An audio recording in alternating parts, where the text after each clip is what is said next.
Thank you. First of all, thank you very much for inviting me to present this keynote address in this prestigious technical conference. It is indeed a pleasure for me to be here today and meet all of you in this August gathering. Thank you, Maulik Josubai, Chairman and Chief Executive of Josubai Group of Camtech Industries Foundation. Mr. B. Narayan for your wonderful speech, sir.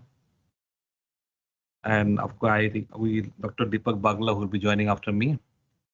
Thank you for inviting me for this conference. In fact, such conference as Mr.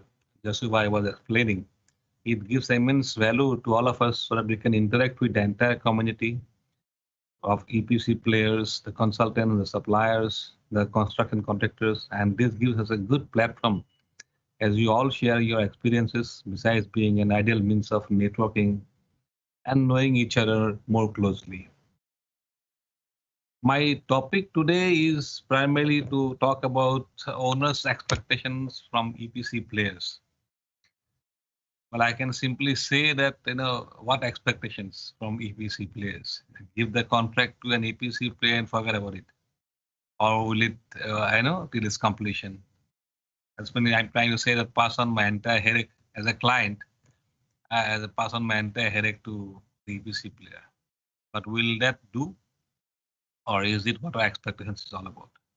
That's what we'll probably discuss today.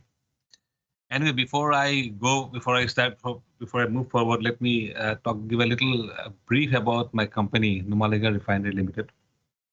We are a 3 million oil refinery located here in Assam and a subsidiary of Bharat Petroleum. We have oil terminals in Numaligarh as well as in West Bengal, Siliguri. We have started retail marketing of petroleum products, auto fuels. But then now, after this policy of giving subsidy to OMCs, we went out of it, handed our retail outlets to Bharat Petroleum. And thereafter, within the refinery, we have started going in for clean fuel projects. And then the wax plan. And when we started this refinery, it was more of a kerosene and diesel kind of plant. Today, we have primarily diesel, and motor spirit was not there. Today, motor spirit is around 20% of our production. We have set up a paraffin wax plant, and today we are the biggest producers of paraffin wax in the country. We are exporting paraffin wax heavily even to the European countries also, competing with the Chinese wax. But the quality of paraffin wax that we produce is quite high, so it gets a premium. Right now, we are in the verge of a major expansion, not only the refinery. Besides, we are setting up a new pipelines, and also we are going to 2G plants, and we are investing in petrochemicals, as well as a little bit of investment even in upstream. So it's more of a diversified now. We have today a stake in a natural gas transportation pipeline and a petrochemical plant of GAIL here in Assam, and of course a little bit of investment in the upstream where Oil India is the operator. The main dream project that we are having right now is expanding our refining capacity from 3 to 9 million tons per annum. This is not only to expand the refining capacity, it's also laying a pipeline to bring in imported crude oil from Paradip Port. Paradip Port, as some of you have been knowing, as a port is one of the biggest ports in the country. It has an SBM of Indian oil there, and we will be using that SBM, bring the crude oil from the SBM to the port, where we'll be setting up a terminal, storing the crude oil, and then pumping it all the way up to Assam. En route, it will be fueling the refineries at Bongaigaon, a little bit in Guwahati refinery, and then the major portion of 6 million ton to Numaligarh is 1,750 kilometers of pipeline. So that's the main dream project that we are doing, the refinery expansion and the crude pipeline. And of course, some of the products will be getting exported out. For that, we will be utilizing the existing pipeline from Numaligarh to Siliguri, being led by Oil India Limited. We are of course doing two more projects, small projects. One, we are doing a transnational pipeline for selling diesel to Bangladesh. This is a pipeline which is under construction. More than 50% is completed. From Siliguri to a place called Parbatipur, on a very long line. It's 130 kilometers. That project, that pipeline is progressing well, that project. And another challenging project that we are doing along with a Finnish firm called Campolis and Fortum is a 2G ethanol plant. That plant we are setting up just adjacent to a refinery where the biomass is bamboo. This technology has not been commercially tested till date.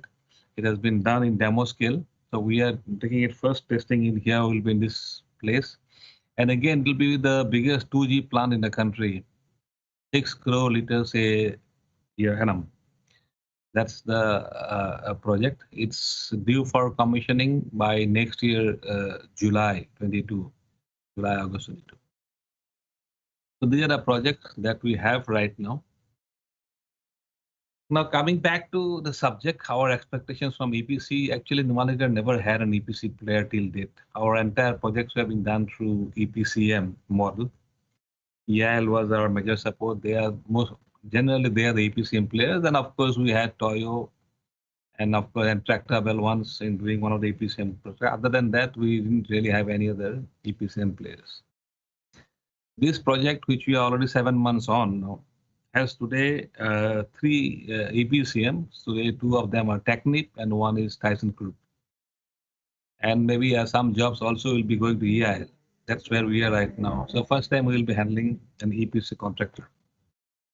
The EPC project management in oil and gas, as all of you know, it involves a very high level of contract automations and support service that it needs to ensure reliable plant operations once the project is commissioned.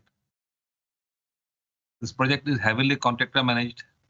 Cost, risk, controls are weighted towards the contractor, and as an owner, nothing is there for the owner. As the EPC contractor, you are supposed to think, design, and construct, and hand over to us.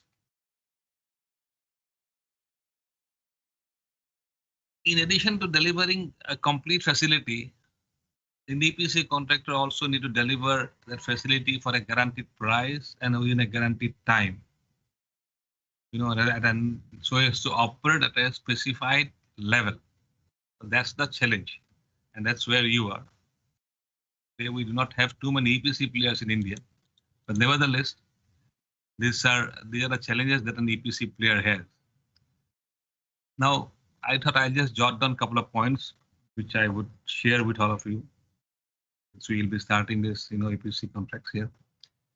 One is the foremost that I feel is management practice. The practice that you adopt in EPC, as an EPC company. It is important for us to identify the best management practice and discuss with the EPC players so that, the same can be adopted. We need to adopt your policies. We need to see your practices and so as yours so that it can get aligned and it can get merged when you do this project. Second most important thing is the interaction and exchange of information.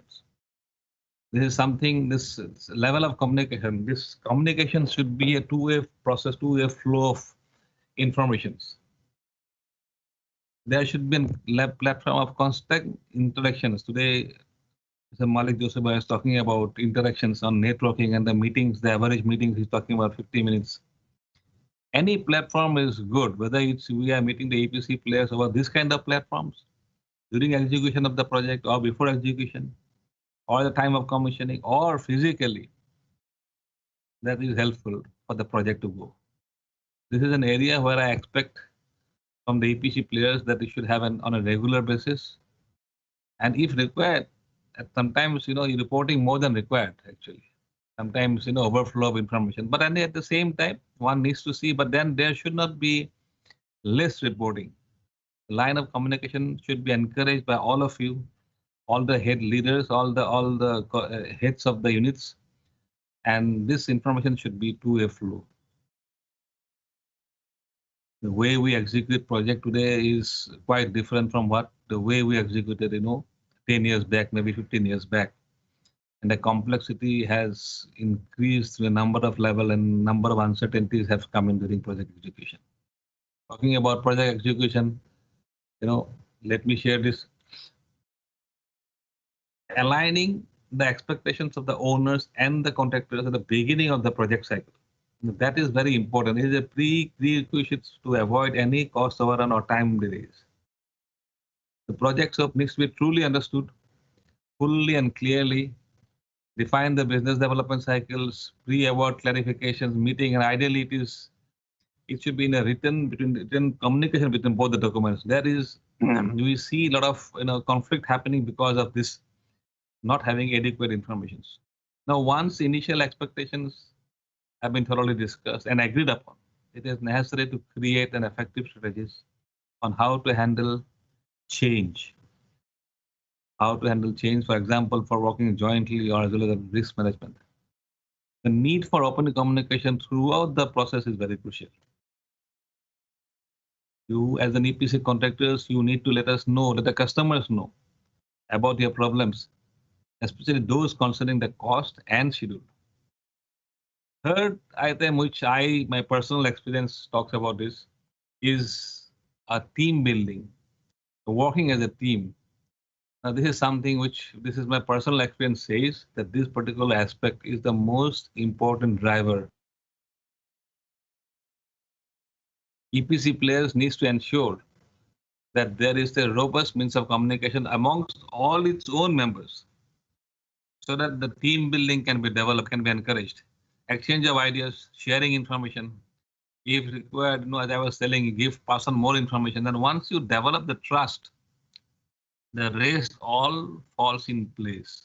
Numaligarh is one example where we have seen. Of course we have not made EPC contractors, but even LSTK contractors or turnkey contractors that we have. Once you have developed the trust, the rest all falls in place. One can address any kind of situations when you have a strong and a very effective team. Another point is on safety. Since now let me be more specific to only oil and gas. Talking since this is an oil and gas project I'm talking about. This aspect is extremely important. And an EPC contractor, how you drive the perception of safety itself is very important. You will be handling, high pressure, high temperature kind of equipments, and even during executions, you will be moving into heights. And as the project progresses, we lose our focus. We become compassionate, complacent, and tend to follow the safety protocols. That I have seen within our refinery. Touchwood, of course, we have been fine till now. We have not had any major incidents. But both the safety of the man and machine, both is very crucial. And as an EPC contractors, we expect from you that you should imbibe a sense of safety among all your workmen, imbibe a sense of safety for the machines, for the plants, so that from day one itself we know that okay, this farm is working. You have to ensure, you have to follow those safety disciplines. Even it is cost time. As I was telling, whenever I meet any of these EPC contractors, the first thing they say is, sir, anybody has the right to stop the job. Anybody in the company has the right to stop the job. So this is some sense of safety discipline that you need to build in. And as a client, this is something which we look forward from the EPC contractors. Another thing is the governance of the contract. How are you governing the contract? Governance is a critical element in contract management. And the base principle of good governance will involve that how clearly or with what clarity you define the rules and the responsibilities. What kind of appropriate systems and controls you have. And then a comprehensive management plan. Preferably that is the one that is something like shared and agreed even by the owner, even by us. A comprehensive management plan. And of course, a sense of to develop a culture of constant feedback. This way of governance, or I'm just sharing some of them points of governance, but then I think these are the means of governance where you can deliver projects, and that as a client we look for that. This way, if you govern projects with Merino, this will give definitely a sense of a sense of pride actually when we engage the EPC player. EPC, as in India, of course, it is coming up now for the large infrastructure projects. Understanding of commercial issues. This is another area where I think the EPC player has to take the job a bit seriously.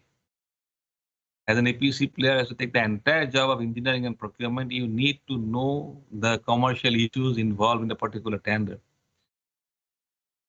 You need to understand the issues involved when executing the project.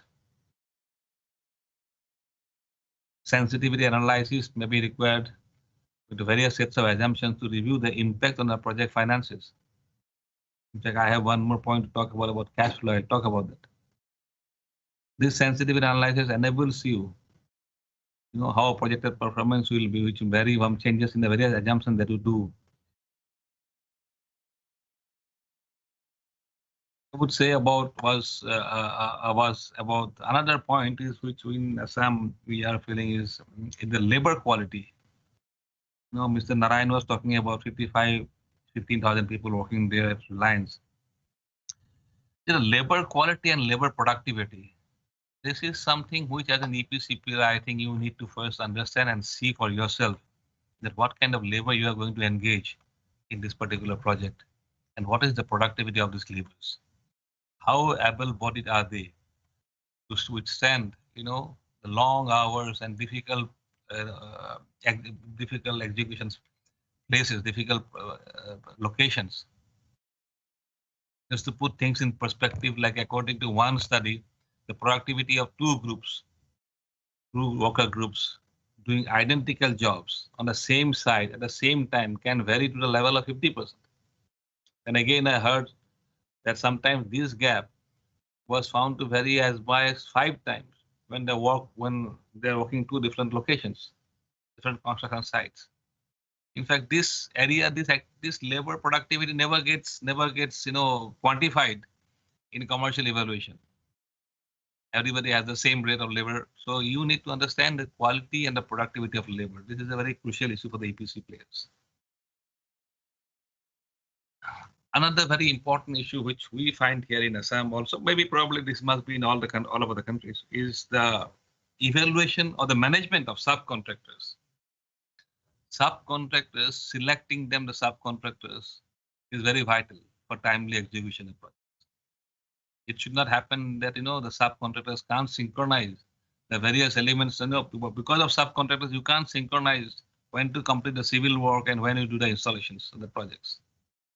There is delay in completion of jobs. The selection of subcontractors is very essential. And here I would suggest that invariably when you come to the site, when you physically move to the construction sites, please engage yourself with the owner. Have a candid discussion with the owner one-to-one and understand from the owner that what kind of subcontractors should they engage. Sometimes the owner has much better experience on this than the EPC contractor.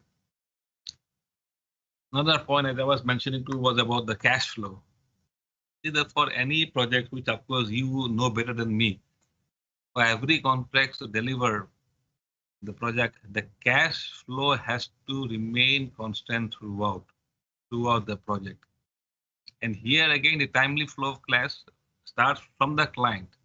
You need to ensure the timely flow is there from the client and thereafter from your end to the last guy in the chain.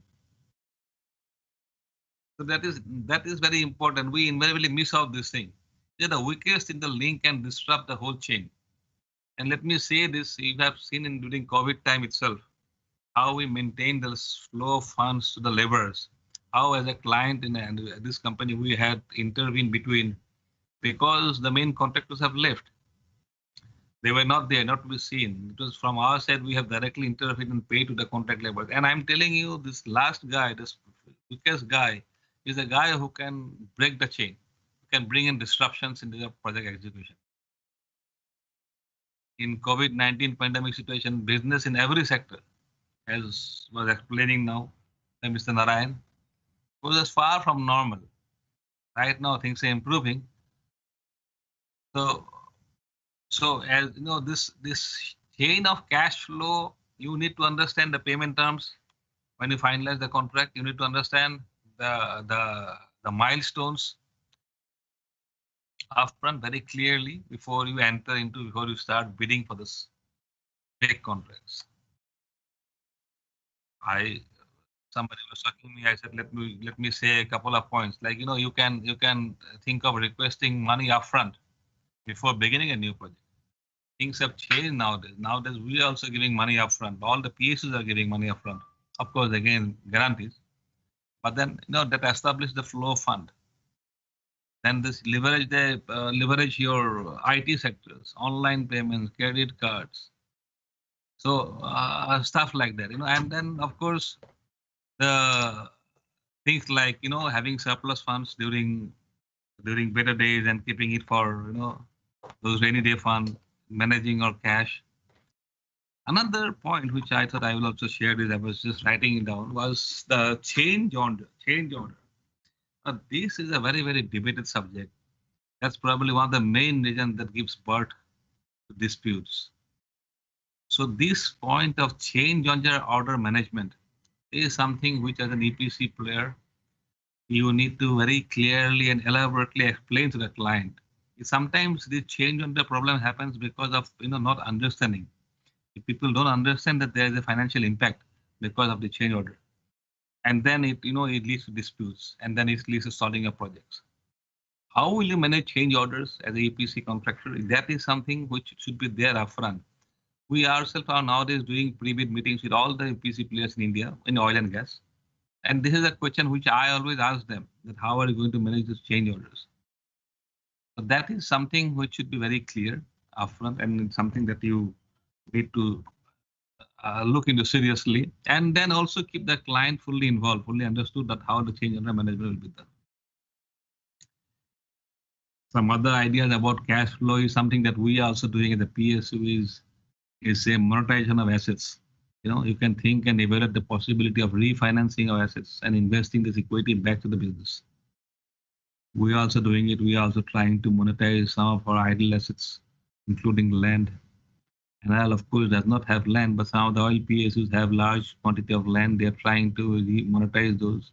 We are trying to monetize our pipelines. Indian Oil is now talking about, hiving off the hydrogen plants and then buying hydrogen on a regular and hiving off it to a private sector. So these are ways of monetizing the plants. You also can think of as the EPC player. You also have number of assets. Also, besides, you can think of leasing out equipments. You also have large number of equipments also.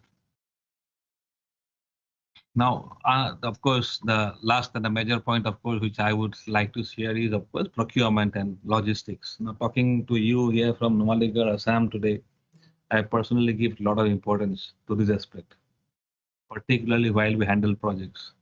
We being located in a big, slightly remote locations, we face a number of challenges, and an owner, we need to address these challenges. We can't pass it on to EPC players. Today we are calling all EPC, we are inviting all EPC players, but at the back end here today I'm floating EOI is looking for land so that I can give land either free or chargeable to our EPC players for the fabrication yards, for their storage. Because I know it may be difficult for an EPC player to come and look for a land, look for houses. So if we can put the things upfront as a client, so this is something which you should also insist on.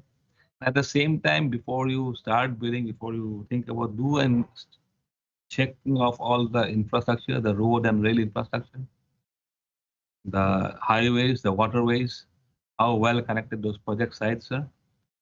And things like critical equipment and its source of supply, its production line, manufacturing capacity, and things like that, on whether there's an alternate source of supply. So this procurement and logistics also plays a very, very important role for EPC players. Now, as COVID-19 still continues, most of the countries, of course, we have started here the ease restrictions in our engineering and construction jobs. The big question for the engineering industry is what will the market landscape look like in the next few years? So far as I know, let me again talk to you as a PSU and oil and gas PSU. I just had a meeting in the morning, taken with the minister. Our target for this year's capex of the oil PSU is 1 lakh crore, which of course was asked to go up to 2 lakh crore. Anyway, we couldn't make it because first quarter was not all that good. Then next year target is 2 lakh crores. That's a huge economic activity that will be created only by our ministry, our PSUs in the oil and gas industry. So I am confident that a good times are there for all of us. We shouldn't be disheartened what has happened. We have come back from COVID, and as we move forward, I strongly feel that India will definitely come back. Its economic upturn will always happen. We are talking about a V-shaped curve that started. So there are a lot of activities coming up, and here, since I think I've covered more than I adequately covered all the points.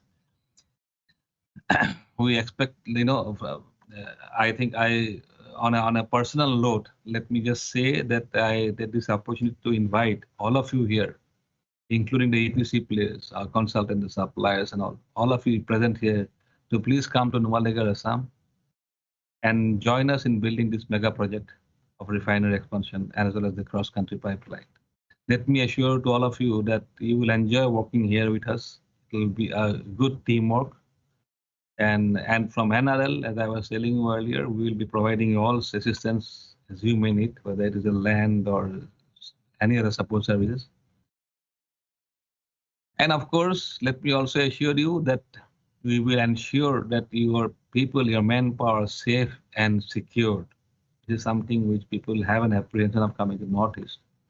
But let me assure you as MD that we are very, very safe now, and we will assure that we will have a very good team working here at Numaligarh. Thank you,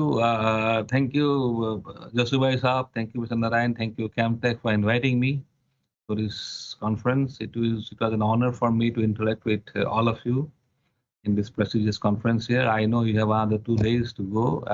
Today, of course, is starting another 3 days. And I expect a very, very healthy and lively and vibrant debate or deliberations in the next couple of days.